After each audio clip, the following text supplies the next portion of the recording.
Bom dia, irmãos. Vamos iniciar nossa aula de hoje. Gostaria de pedir para a Manu fazer uma oração para iniciar nossa aula. Aham.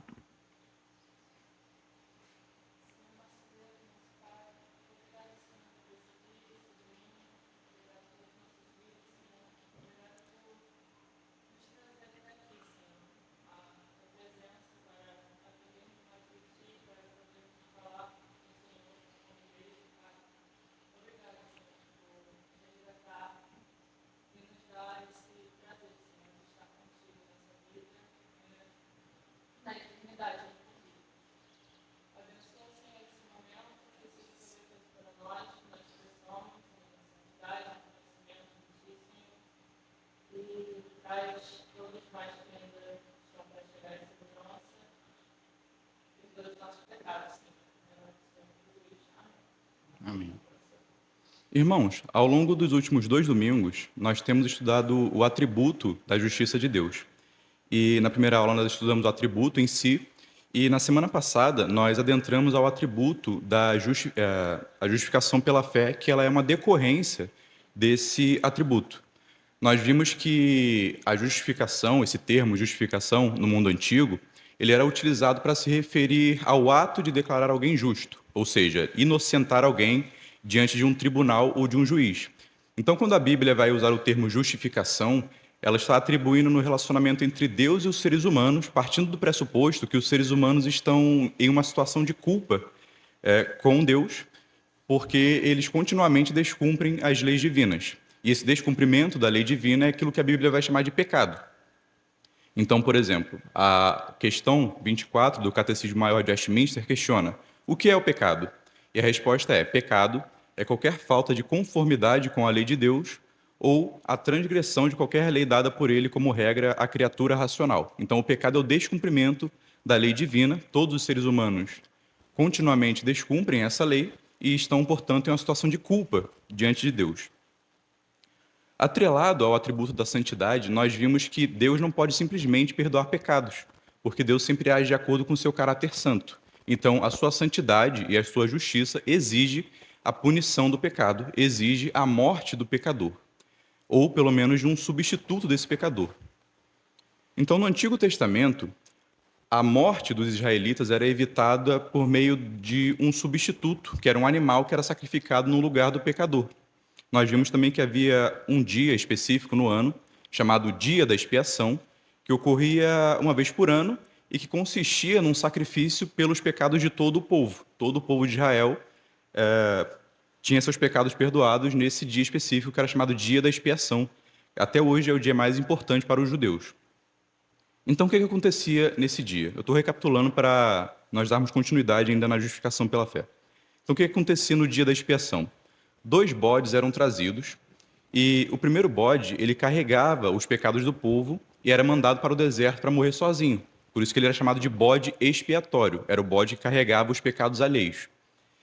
Em seguida, o outro bode era degolado e o seu sangue era aspergido, era lançado sobre a tampa da Arca da Aliança. A Arca da Aliança, como nós sabemos, era o local que representava a habitação de Deus entre o povo judeu.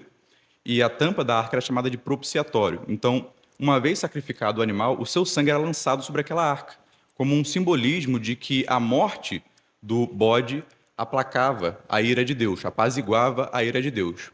Então, uma vez removido o pecado do povo por meio do primeiro bode e aplacada a ira de Deus por meio do sangue do segundo bode, Israel voltava a ter paz com Deus. E nesse contexto, duas palavras se apresentam com elevada importância para nós compreendermos a justificação pela fé, que é a palavra expiação e a palavra propiciação. Então, o que significa expiação? Expiação significa remover, retirar algo de alguma coisa.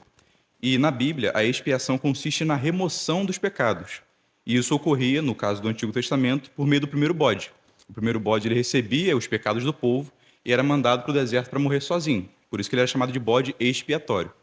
Já a propiciação, palavra que deriva de propiciatório, a tampa da arca, consiste no apaziguamento da ira divina, o que era feito pelo segundo bode, cujo sangue era aspergido sobre a tampa da Arca da Aliança.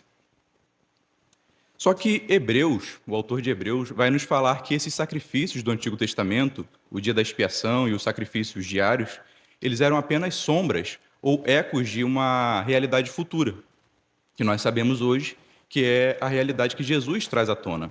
Então, quando vê Jesus, João Batista diz em alto e bom som: Eis o Cordeiro de Deus que tira o pecado do mundo. Nós poderíamos dizer também: Eis o Cordeiro de Deus que expia o pecado do mundo, que retira, que remove o pecado do mundo. Em 1 João, o evangelista vai dizer também que Jesus é a nossa propiciação, não só pelos nossos pecados, mas do mundo inteiro. Então, veja, no Antigo Testamento, nós tínhamos dois bodes, um bode que fazia expiação e um bode que fazia propiciação, pelo povo judeu apenas e de modo temporário, porque no ano seguinte era necessário você sacrificar dois bodes de novo para perdoar os pecados do povo. Só que, se no Antigo Testamento havia dois bodes que faziam expiação temporária, com Jesus nós temos o Cordeiro de Deus que tira o pecado não só dos israelitas, mas de todo o mundo, de pessoas de todos os povos, de todas as etnias, de todas as raças. E, ao mesmo tempo, esse sacrifício dele não é anual, ele é permanente. Então, Jesus é o Cordeiro de Deus que tira o pecado do mundo de forma permanente. E é importante que nós compreendamos esses aspectos da obra de Cristo para compreendermos a doutrina da justificação pela fé. O pecador, ele só pode ser justificado quando ele crê em Cristo, quando ele crê que Jesus cumpriu toda a lei, que Jesus morreu pelos seus pecados e ressuscitou. Nesse momento, o pecador ele é justificado sem base em quaisquer méritos ou obras que esse pecador tenha. Então, quando o pecador arrependido ele coloca a sua fé em Jesus e única e exclusivamente em Jesus, esse pecador ele é justificado, ele é inocentado diante de Deus. E isso ocorre, a lógica da justificação, ela ocorre por meio de uma dupla imputação. Essa palavra imputar significa atribuir algo. Por exemplo, quando eu digo que alguém cometeu um crime, eu estou atribuindo o crime àquela pessoa, eu estou imputando um crime àquela pessoa. Então, quando nós cremos em Jesus com fé salvífica e fé salvadora, e nós devemos compreender que essa fé salvífica ela não é simplesmente crer que Jesus existe, mas crer que ele morreu e ressuscitou pelos nossos pecados, quando nós cremos em Jesus, então duas coisas ocorrem ao mesmo tempo, ou seja, uma dupla imputação ocorre. Alguém sabe me dizer como se dá essa dupla imputação? O que isso significa? Quem estava na semana passada?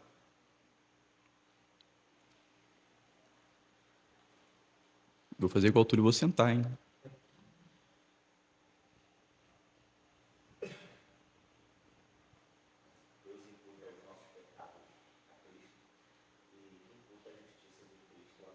Exatamente. Então, quando nós cremos em Cristo, ocorre essa dupla imputação ao mesmo tempo, duas coisas ocorrem. Então, nossos pecados são imputados em Cristo e são punidos em Cristo na cruz. E, ao mesmo tempo, a justiça de Cristo, o perfeito cumprimento da lei por parte de Cristo, a perfeita obediência de Cristo é imputada a nós. Então, é uma transferência dos nossos pecados para Cristo e da justiça de Cristo para nós. De modo que é como se nós tivéssemos cumprido toda a lei perfeitamente durante toda a nossa vida.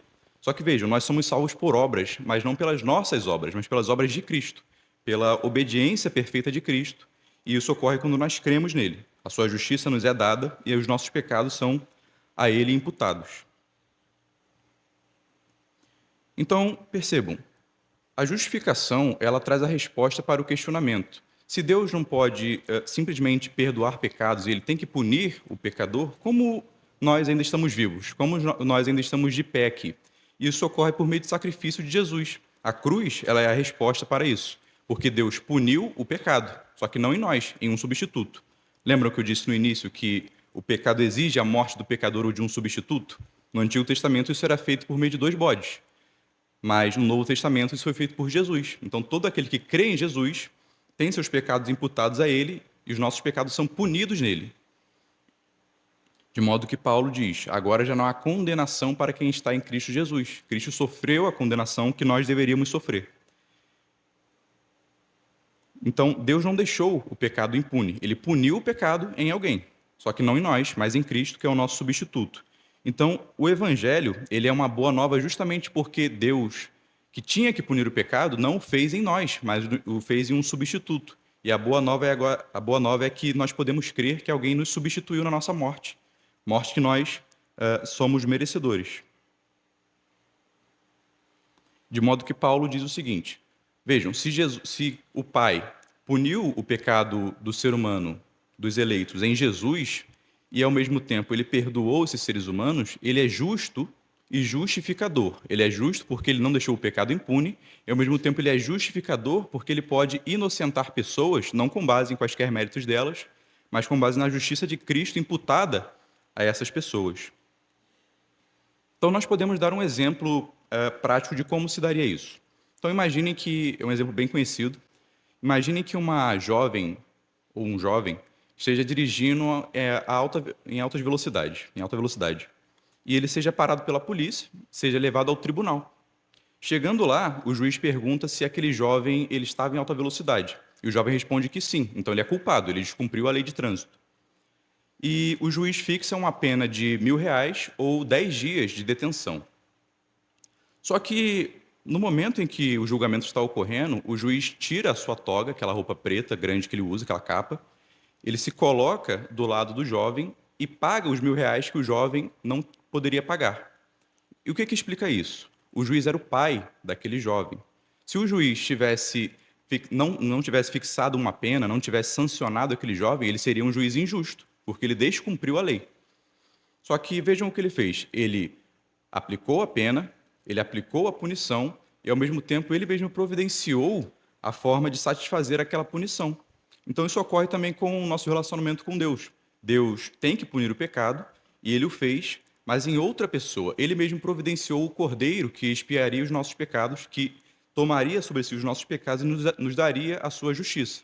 É por isso que Deus é justo, porque cumpriu a lei dele mesmo, do seu caráter santo, e também justificador, porque ele nos pode inocentar agora com base nos méritos de Cristo. Então, a pergunta 70 do Catecismo Maior de Westminster, ela é bem boa para nós compreendermos o que é a justificação. Justificação é um ato da livre graça de Deus para com os pecadores, no qual ele os perdoa, aceita e considera justas as suas pessoas diante dele, não por qualquer coisa neles operada, nem por eles feita, mas unicamente pela perfeita obediência e plena satisfação de Cristo, a eles imputadas por Deus e recebidos só pela fé. Então, esse foi um breve resumo do que nós vimos na semana passada sobre a doutrina da justificação pela fé. E hoje nós vamos continuar vendo um pouco mais sobre isso, mas em alguns outros aspectos.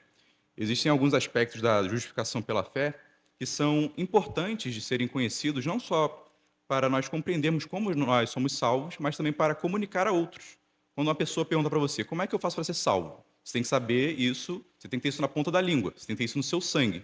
Você vai explicar para ela a doutrina da justificação pela fé. Então, é algo que todo cristão precisa saber. Então, se sabemos que a justificação ela é pela fé, se nós somos inocentados pela fé em Cristo, uma pergunta surge. Qual é a origem dessa fé? Essa fé que nós temos em Cristo, ela é inerente a nós? Nós já nascemos com essa fé? Essa fé ela é adquirida ao longo do tempo pelos nossos esforços? Ou essa fé é algo externo a nós? É algo que nos é dado? E a resposta a essa pergunta ela é importante por pelo menos dois motivos. Em primeiro lugar, por um motivo pessoal. Dependendo da resposta que nós demos acerca da origem da fé salvífica, duas posturas nós poderemos ter. Se nós afirmarmos que a fé é algo que nós temos inerentemente a nós e que nós podemos exercê-la quando bem entendermos, isso poderá gerar uma postura orgulhosa em nós, no sentido de que nós achamos que cremos em Cristo porque nós somos melhores do que os outros, porque nós fomos mais espertos do que os outros, porque nós exercitamos nossa fé e etc. Agora, se a resposta for que a fé é algo externo a nós, que a fé é algo que nos é dado, isso gera uma postura de humildade. Em segundo lugar, a resposta acerca da origem da fé, ela também tem implicações evangelísticas. Então, se nós respondermos o seguinte, a fé é algo que todo ser humano tem, então basta que você faça um apelo para a pessoa aceitar Jesus. Se toda pessoa tem fé para crer, basta você falar que Jesus ama ela, que ela vai exercitar a fé que ela já tem e vai ser salva. Então vejam que isso é um evangelismo antropocêntrico. Você coloca o homem no centro da própria salvação e da própria pregação do evangelho. Agora, se você responde que a fé é algo externo, é algo que é dado por alguém aos seres humanos, isso gera uma postura de humildade, porque a fé salvífica que nós temos não é nossa, ela nos é dada. Então, diante disso, qual é a resposta que a Bíblia nos dá para essa questão? Vamos abrir em Efésios 2, capítulo 2, versículos 8 a 9.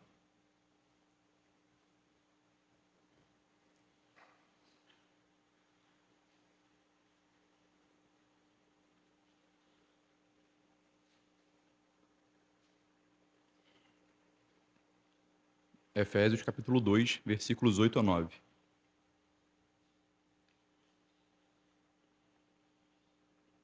Vamos ler todos juntos? Porque pela graça sois salvos, por meio da fé, e isto não vem de vós, é dom de Deus, não vem de obras, para que ninguém se glorie. Então percebam o que o versículo diz. O versículo diz que alguma coisa é dom de Deus. E a pergunta que surge é: o que é dom de Deus? A fé ou a graça? De acordo com os comentaristas, o dom de Deus, aí no versículo 8, não é a fé.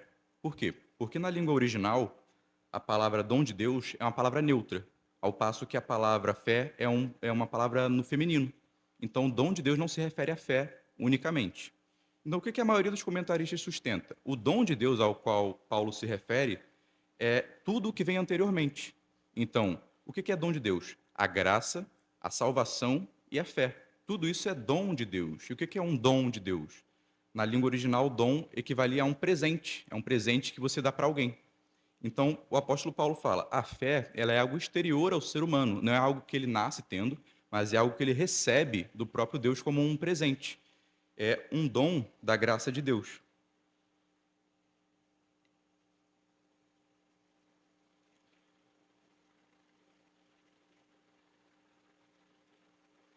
Então, todos nós que cremos em Jesus com fé salvífica, que cremos que Jesus é o Salvador e cremos que nós somos incapazes de nos salvar, nós não cremos por nós mesmos, nós recebemos isso do próprio Deus. Isso deve nos levar à reflexão. Então, em primeiro lugar, nós devemos reconhecer que a fé salvífica ou fé justificadora que nós possuímos, ela não deve ser motivo de orgulho. Às vezes nós achamos que por sermos cristãos, nós somos melhores do que os ímpios. Só que isso não é verdade, em certo sentido. Porque a fé que nós temos ela é um presente, ela é algo exterior a nós. Então não há motivo de orgulho. Vejam o que o próprio Paulo diz aí no versículo 9. Não vem de obras para que ninguém se glorie. Então como é que você vai se gloriar por algo que você não fez para ter? Por algo que não é por méritos ou obras próprias. O apóstolo Paulo, também, quando fala sobre a doutrina da justificação pela fé, ele fala, e onde é que há espaço para jactância? Onde é que há espaço para orgulho? Agora que vocês sabem que essa salvação, que essa justificação que vocês receberam, e até a fé que vocês receberam para crer em Cristo, ela é dada pelo próprio Deus como um presente, como é que vocês vão ser tão orgulhosos? Onde é que há motivo para orgulho nisso? Não há motivo para orgulho nisso. Há motivo para humildade e glorificação do próprio Deus por ter nos dado essa graça, por ter nos salvado quando nós ainda éramos pecadores. Então diz o apóstolo Paulo, porque todos pecaram e destituídos estão da glória de Deus, sendo justificados gratuitamente pela sua graça, pela redenção que há em Cristo Jesus. Onde está logo a jactância? É excluída, diz o apóstolo Paulo. Por qual lei? Das obras? Não, mas pela lei da fé. Concluímos, pois, que o homem é justificado pela fé sem as obras da lei.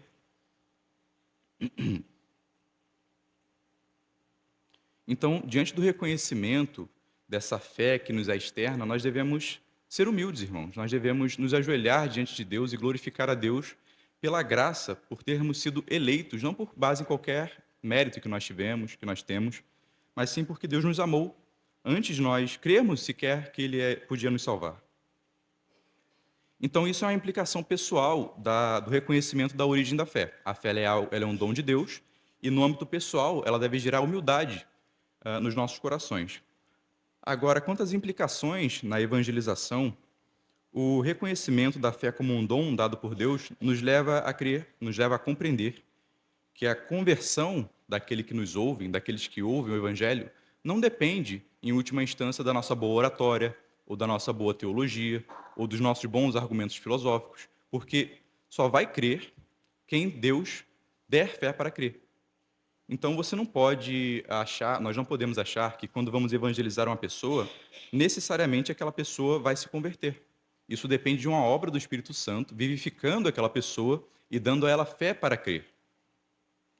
Então, por exemplo, eu conheço muita gente muito inteligente, muita gente racional, que você pode dar a ela bons argumentos lógicos sobre a fé. Você pode dar bons argumentos lógicos sobre a existência de Deus, e são argumentos convincentes. Só que aquela pessoa, ela nunca estará satisfeita com as suas respostas, porque isso não é uma questão racional, é uma questão do próprio coração que não foi vivificado para ouvir a palavra divina e se converter.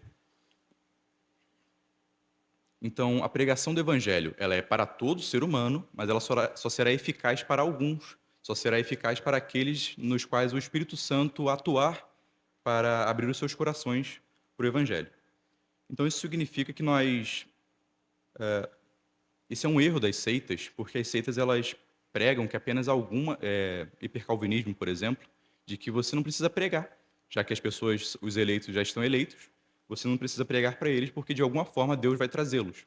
Só que o próprio Cristo nos manda evangelizar, porque ele tem pessoas eleitas em todo o mundo.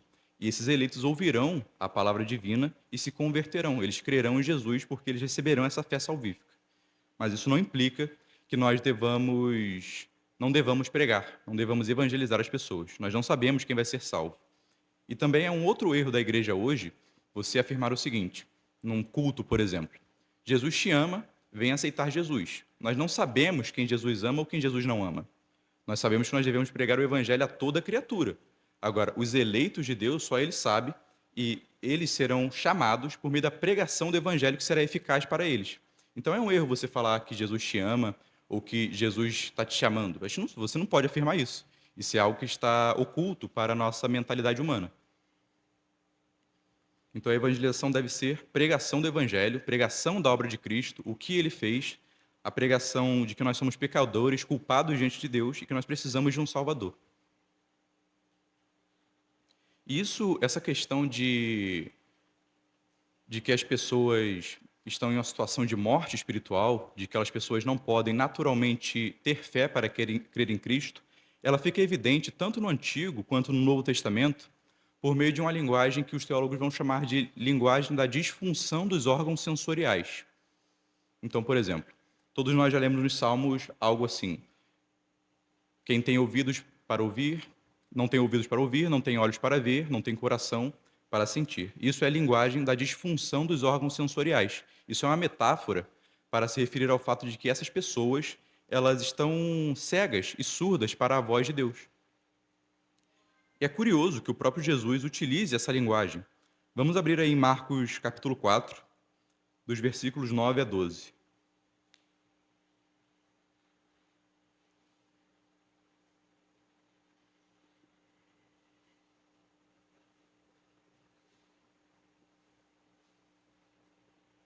Quem achar pode ler, por favor. Marcos capítulo 4, versículos 9 a 12.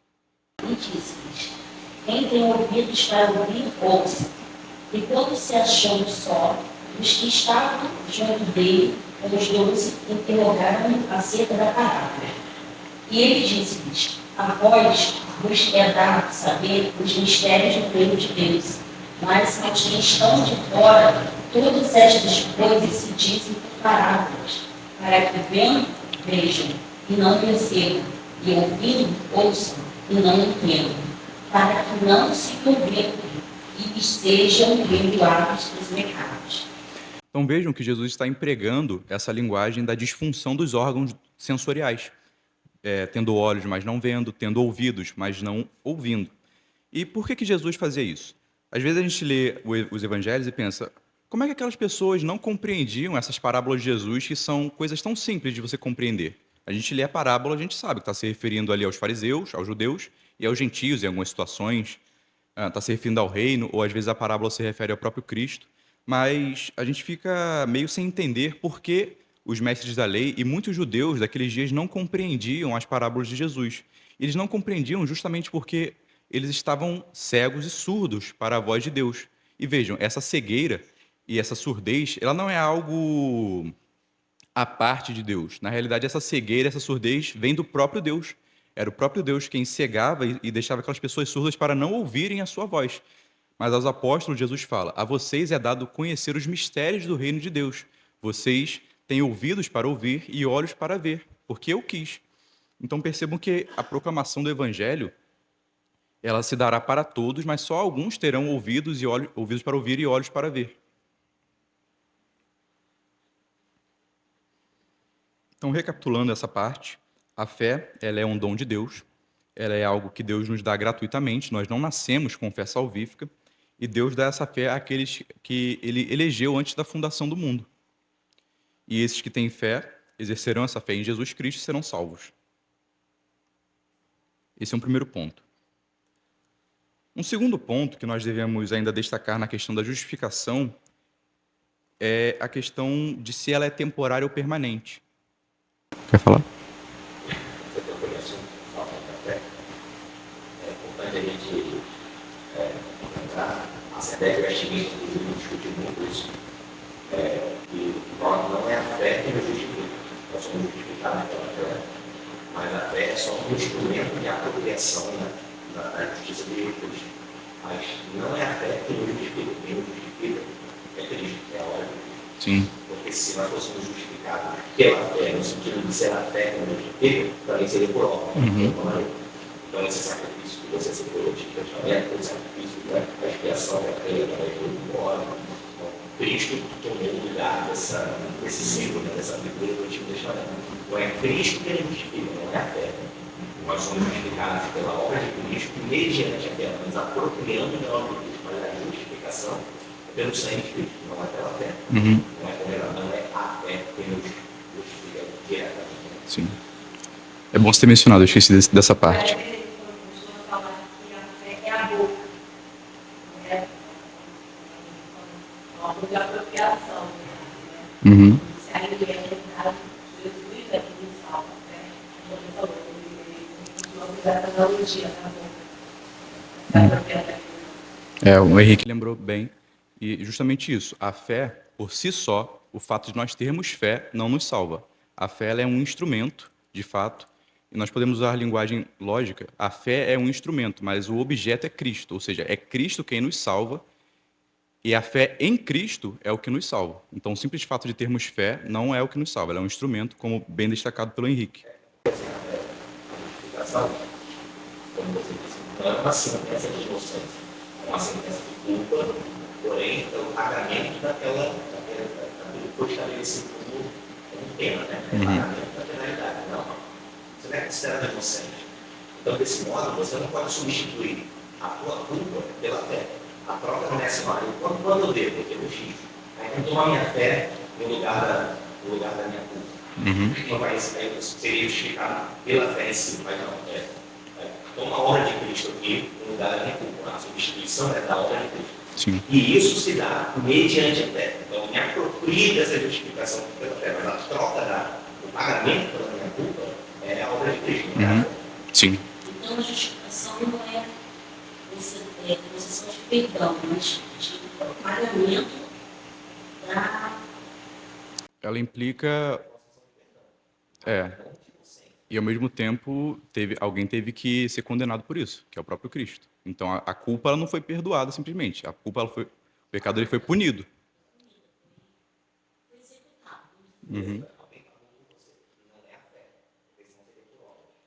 Sim, e a inocência no sentido que eu citei é justamente que a culpa foi paga, não no sentido de que nós somos inocentes, entendeu? Mais alguém tem algum questionamento? Então, vamos nos deter em mais alguns aspectos da justificação. Na semana passada, nós fizemos um paralelo entre a visão católica de justificação e a visão protestante de justificação. Nós vimos que os católicos eles entendem que a justificação ela deve seguir alguns passos, alguns sacramentos. O primeiro sacramento é o batismo. Quando você se batiza, você recebe certa aptidão para cumprir os mandamentos de Deus, e à medida que você vai cumprindo esses mandamentos, você se torna justo, e só após isso você é justificado. Mas para os católicos, esse estado de justificação ele é temporário, ele não é algo permanente. Então você pode deixar de estar justificado. Se você comete um pecado grave, um pecado mortal, você cai desse estado de graça, como eles chamam, você deixa de estar justificado. Então vejam, na visão católica romana, a justificação é algo temporário, é algo passageiro que você pode perder, embora você possa obtê-la novamente por meio de um outro sacramento, que é a penitência. Você vai diante de um padre, confessa seus pecados e faz algum tipo de obra de graça, como rezar um terço, fazer caridade, e etc. E você volta a ser justificado, mas se você cometer um outro pecado grave, você sai do estado de justificação novamente. Só que a visão bíblica ela é completamente contrária a isso. Ela é no sentido de que a justificação, uma vez realizada, ela se torna algo permanente. Ela se torna algo que nós não podemos perder. Quem foi justificado por Cristo não poderá cair desse estado de justificação. Quem de fato foi justificado por Cristo. Então, quem é justificado permanece toda a vida justificado. E nesse sentido, a doutrina da justificação ela está intimamente relacionada com a perseverança dos santos. A justificação ela é uma etapa na obra de salvação, na ordem de salvação de Cristo. O apóstolo Paulo, em Romanos 8, versículos 29 a 30, ele dá a entender isso. Ele dá a entender que ele diz que as pessoas que foram justificadas, elas não cairão desse estado de graça, elas não perderão esse estado de justificação, mas elas serão levadas até a glorificação final. Então diz o apóstolo Paulo: porque os que dantes conheceu, também os predestinou para serem conformes à imagem de seu filho, a fim de que ele seja o primogênito entre muitos irmãos. E aos que predestinou, a estes também chamou. E aos que chamou, a estes também justificou. E aos que justificou, a estes também glorificou. Então Paulo está falando aqui, me parece, eu não estudei a fundo na língua original ou algo desse tipo, mas ele está falando como se a justificação fosse algo ao mesmo tempo. Vejam que ele está falando da glorificação como algo que já aconteceu. Para Deus, de fato, a salvação é algo que ocorre no momento. Para a gente, ela tem etapas ao longo da nossa vida. Mas a justificação não é algo que a gente perde, é algo permanente. No capítulo 11 do Catecismo, da Confissão de Fé de Westminster, no item número 5, diz o seguinte: Deus continua a perdoar os pecados dos que são justificados, embora eles nunca poderão decair do estado de justificação. Poderão, contudo, incorrer no paternal desagrado de Deus e ficar privados da luz do seu rosto, até que se humilhem, confessem os seus pecados, peçam perdão e renovem a sua fé e o seu arrependimento. Então vejam o que a questão da confissão de fé diz. Quem foi justificado jamais poderá decair desse estado de justificação. Mas mesmo quem foi justificado poderá incorrer em graves erros, poderá cometer pecados graves, poderá ficar apartado do favor paternal de Deus. Embora essa pessoa não perca a sua salvação, ela não terá certos benefícios da graça divina, embora ela permaneça justificada. E isso é um certo alívio, porque às vezes nós cometemos pecados e colocamos em questionamento se nós somos salvos, se nós somos de fato justificados. Uma boa resposta para isso é no sentido de que, já viram aquela metáfora de que um cadáver não sente dor? Então, um ímpio, ele não tem esses questionamentos que nós temos. Ele não questiona se ele está salvo ou não, porque ele já está perdido. E ele nem sequer sabe que está perdido.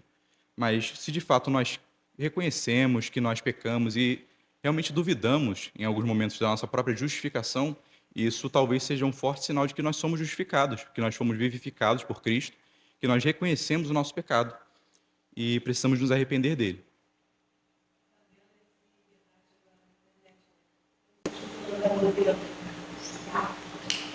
Que ela é cristã e agora né, teve uns ensaios fotográficos a Bíblia, e ela falando que eles não perdem a salvação. Ela pode falar que é essa ela acha que foi pro céu. Elas faltam duas tomando uma Bíblia. E quando todo mundo começou a falar sobre esse assunto, ela veio de calvinismo. Não perde a salvação. Sendo que ela foi deveria ser, a gente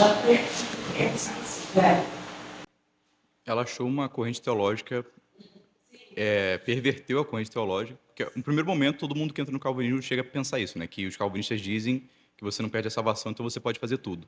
Então ela deve ter entrado no Google e falou: vou pesquisar aqui alguma coisa que me favoreça. Aí achou lá calvinismo, leu duas linhas, não leu o resto.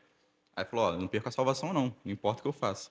Isso está relacionado a um outro ponto, que é a relação da justificação com a santificação.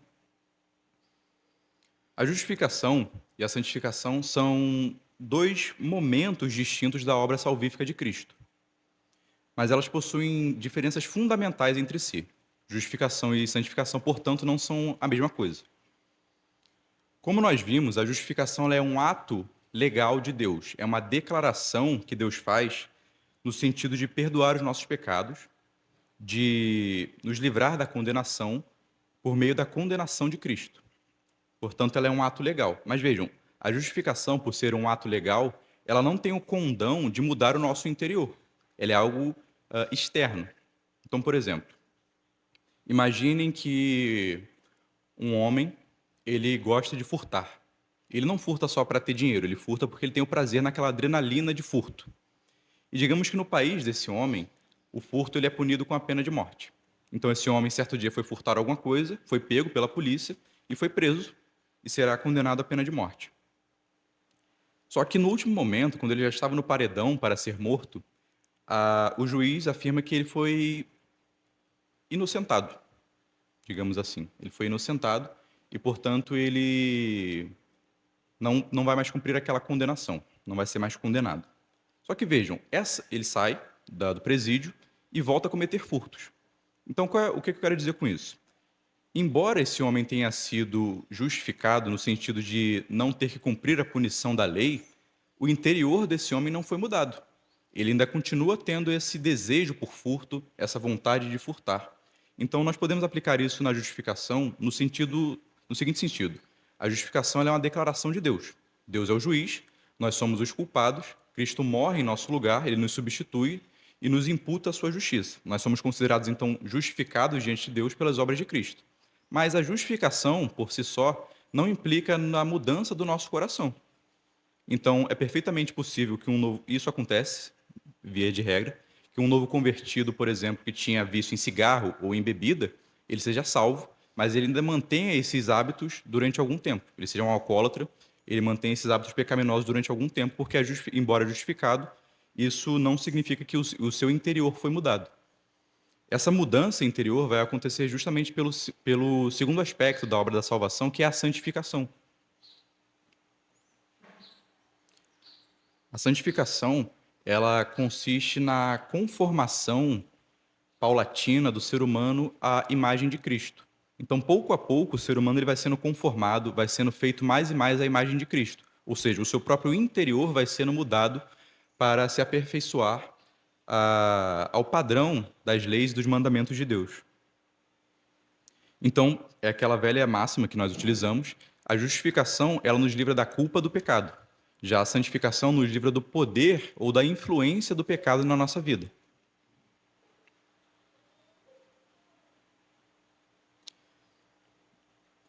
Então, embora justificados, a evidência, o que evidencia que nós somos justificados, que nós somos salvos por Cristo, é justamente a mudança na nossa vida, é a mudança nos nossos hábitos, é a postura de fugir do pecado, de tentar não pecar, de tentar obedecer às leis divinas.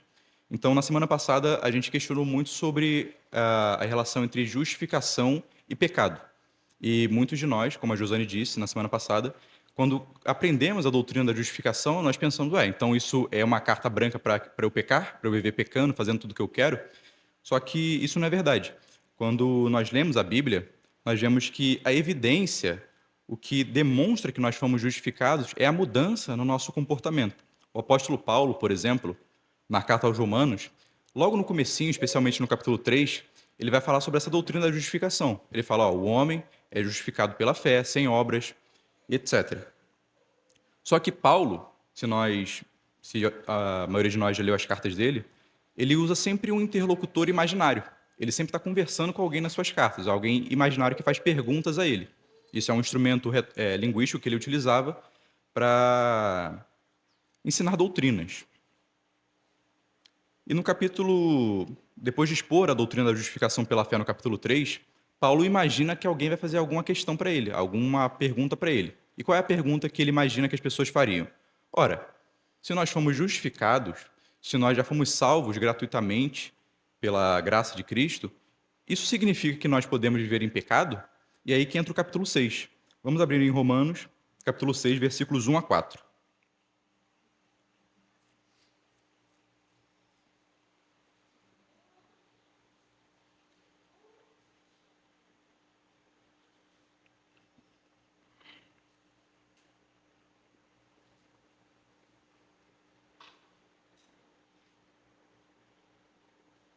Vamos ler juntos? Romanos 6, versículos 1 a 4. Que diremos, pois? Permaneceremos no pecado para que a graça abunde? De modo nenhum. Nós que estamos mortos para o pecado, como viveremos ainda nele? Ou não sabeis que todos quantos fomos batizados em Jesus Cristo, fomos batizados na sua morte? De sorte que fomos sepultados com ele pelo batismo na morte, para que, como Cristo foi ressuscitado dentre os mortos, pela glória do Pai, assim andemos nós também em novidade de vida. Amém. Então vejam, Paulo faz a pergunta: nós permaneceremos no pecado para que a graça abunde? E ele é enfático, de modo nenhum. Ele vai falar como é que a gente, que já morreu para o pecado, vai viver no pecado. E no finalzinho ele diz: aqueles que foram mortos e estão ressurretos com Cristo, também devem andar em novidade de vida. Então vejam, no capítulo 3 ele fala sobre a justificação, ele fala sobre a salvação pela graça, sem quaisquer méritos ou obras, e no capítulo 6 ele fala que o que evidencia essa salvação é justamente a novidade de vida. É você andar como Cristo andou, é você viver longe do pecado, lutando contra o seu pecado. Isso responde àquele questionamento da semana passada. A justificação não é uma carta branca para você viver pecando. Na realidade, o que vai evidenciar a sua justificação é a sua santificação. Alguns apontamentos importantes. O mandamento para que sejamos santos não implica que nós seremos perfeitos nessa vida. A santificação ela não é uma linha reta, não é algo que você nunca mais vai pecar na sua vida, como alguns homens do passado criam, mas ela é na realidade um gráfico. Já viram aqueles gráficos de índices anuais que há altos e baixos? A santificação é algo assim. É algo que você, em alguns momentos, você vai estar mais obediente a Deus, você vai estar lá no alto. Em alguns momentos você vai cometer algum pecado grave, ou talvez não tão grave, mas pecado de qualquer forma. Então ela não é uma linha reta até a glorificação. Ela é um índice de altos e baixos ao longo de toda a sua vida. E, de fato, é um processo que dura toda a vida de uma pessoa. A santificação não é como se fosse um coach, 3 passos para ser santificado. Não é algo nesse sentido, é uma luta, é algo duro que todos nós deveremos levar durante toda a nossa vida. Mas é gratificante também saber que o fato de nós reconhecermos os nossos pecados, nos arrependermos e buscarmos obedecer mais a Deus é um indício, de fato, de que nós somos salvos. Na Bíblia, é até curioso que nos evangelhos, são as pessoas que mais têm o favor de Cristo, são aquelas pessoas que sabiam que de fato eram pecadoras. É o leproso, é a prostituta, eram todas aquelas pessoas que sabiam que não eram nada. Agora, quando nós olhamos para os mestres da lei, para os fariseus, para os escribas, nós vemos que eles se achavam super santos, impecáveis. Se eu não me engano, em Isaías, o homem para quem olharei é este, para o contrito e abatido de espírito que treme da minha palavra. Então é completamente contraintuitivo o Evangelho. O Evangelho ele é para pessoas fracas, para pessoas que reconhecem suas falhas, para pessoas que sabem que não são nada, para pessoas que são pó e reconhecem isso. O apóstolo João também diz isso. Ele fala que o cristão, a pessoa que foi justificada, que foi salva, ela deve não pecar. Ele diz: filhinhos, estas coisas eu vos escrevo para que não pequeis. Então, ele não dá margem aqui para você viver pecando. Olha, não peque. Você foi salvo pela graça, você está livre da condenação da lei, mas você ainda deve cumprir essa lei. Você ainda deve obedecer os mandamentos de Deus como um produto da gratidão que você tem a Deus por ter te salvado. Mas o próprio João, ele pressupõe que todo ser humano nessa vida ele vai cair em algum momento. Nós ainda vamos pecar apesar de salvos. E ele diz: tá bom, olha, cumpram a lei. Eu escrevo isso para que vocês não pequeis. Mas se pecarem, temos um advogado junto ao Pai, Jesus Cristo, o justo.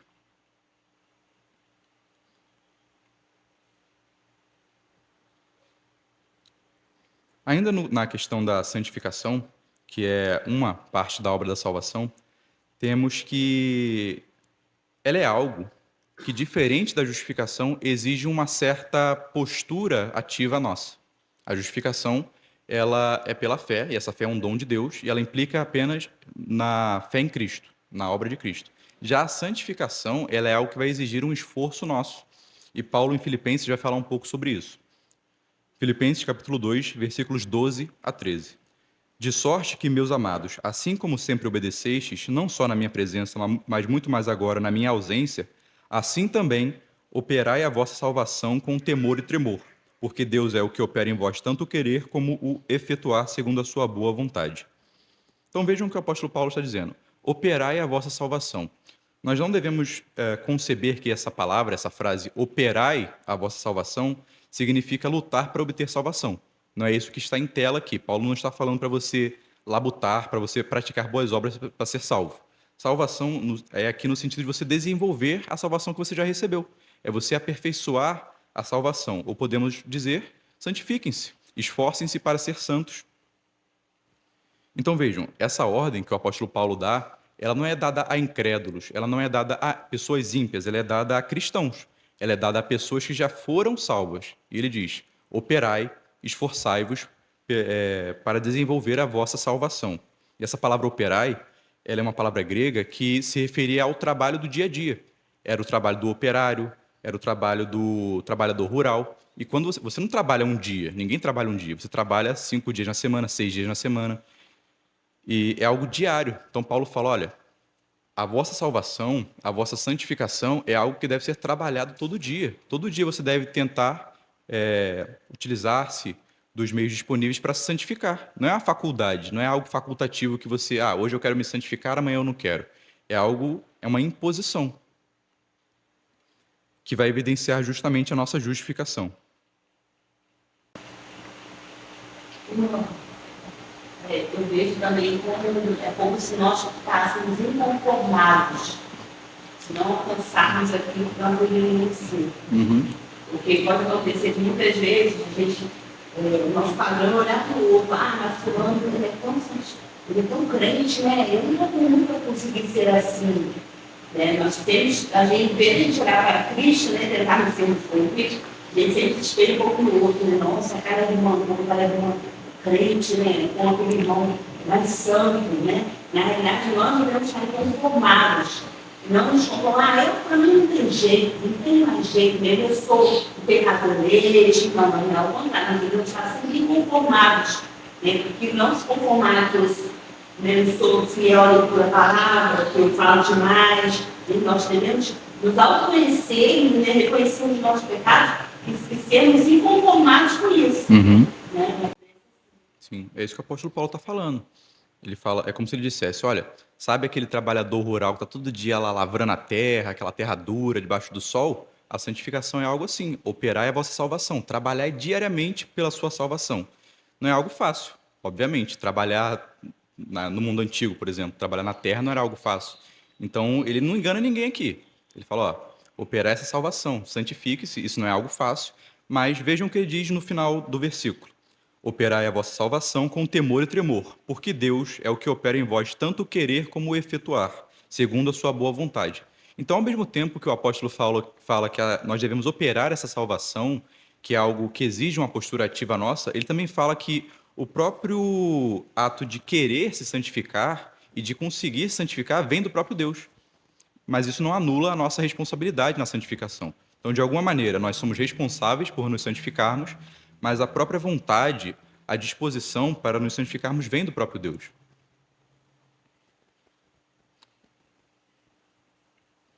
Então, diante de tudo que foi dito, nós podemos resumir da seguinte forma. A justificação, como nós sabemos, é o ato por meio do qual Deus justifica pecadores, por meio da obra de Cristo, por meio da morte e ressurreição de Cristo, e nossos pecados são imputados a Cristo e a justiça de Cristo é imputada a nós. Só que a justificação, ela é pela fé, mas a fé é um instrumento. A fé por si só não nos salva. É a fé em Cristo que nos salva. É Cristo que nos salva na realidade. essa fé que nós recebemos é um dom de Deus, é algo que nos é dado, né? Algo que nós temos inerentemente a nós. E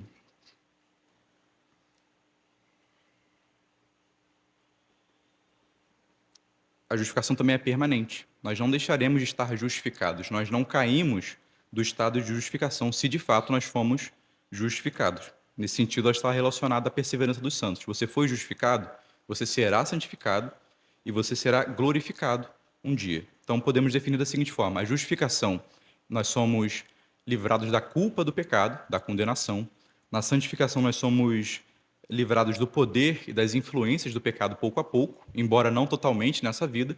E na glorificação, nós seremos libertados definitivamente da presença do pecado. Será um momento da salvação que não haverá mais pecado em nós. É por isso que os teólogos falam de salvação em 3 tempos. É a salvação no passado, nós fomos salvos, nós estamos sendo salvos por meio da santificação e nós seremos salvos por meio da glorificação. Então vejam, a salvação ela não ocorre só quando você é livrado da condenação. Você também está sendo salvo quando você está sendo santificado por Cristo e você também será salvo na glorificação. Alguém tem algum questionamento?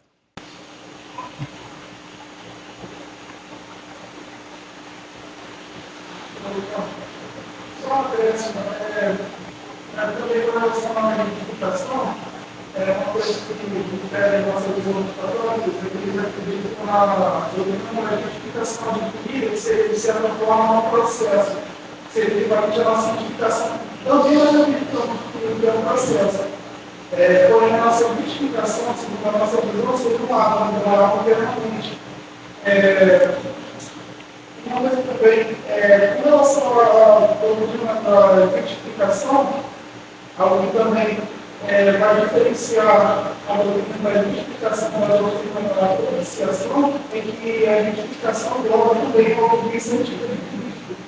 Então, o espaço de Cristo, a doutrina que você explicou na semana passada, eu tenho que utilizar esse período de exemplo de então, esses pesquisadores são ensaiados. Então, o fato de Cristo andar sobre a lei, cumprir toda a lei, ele disse, é um reino advogado, ele cumprir a lei, em Mateus 5:17, isso faz com que nós sejamos considerados cumpridores dessa lei, não somente perdoar os nossos pecados devido à satisfação da vida do Pai.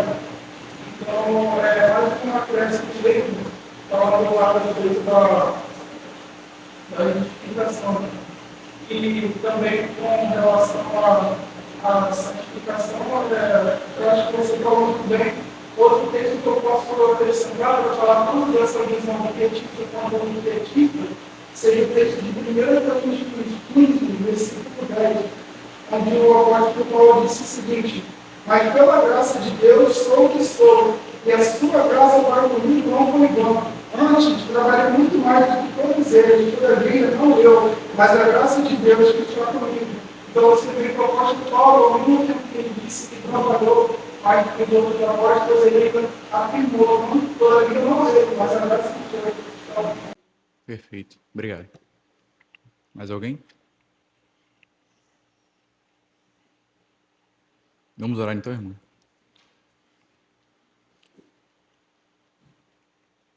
Deus Santo, bendito eterno Pai, nós te agradecemos, Senhor, por mais esta manhã na Tua presença, em comunhão uns com os outros.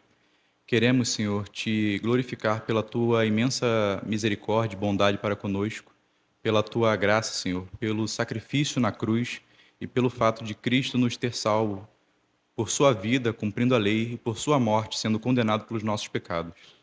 Queremos reconhecer, Senhor, diariamente as nossas imperfeições, mas não nos conformarmos com ela. Mas queremos ser mais e mais conformados à Tua imagem, ó Cristo. Nós pedimos, Senhor, da Tua graça, da Tua misericórdia, Senhor, e que Tu nos ajude a reconhecer as nossas limitações e nos ajude a reconhecer, Senhor, o Teu imenso poder, a Sua imensa graça e a Sua misericórdia. Nos ajuda a caminhar diariamente, vendo que o Senhor está conosco. Tu não só nos salvaste, Senhor, mas Tu permanece conosco e nos levará à santificação até, por fim, a glorificação final, Senhor, quando nós habitaremos perpetuamente contigo. Nos ajuda, Senhor, a te amar cumprindo os teus mandamentos, obedecendo, Senhor, as tuas leis, não para sermos salvos, pois já fomos pela tua graça, mas obedecermos a tua lei por gratidão, Senhor, e amor a ti. Nos ajuda a ver, Senhor, que o Senhor é bondoso e o seu fardo não é pesado. Nos ajuda a caminhar contigo diariamente nesse mundo, Senhor, e nos ajuda a sermos luz em meio às trevas e sal nessa terra. Esse é o nosso pedido nessa manhã, no nome santo do Senhor Jesus. Amém.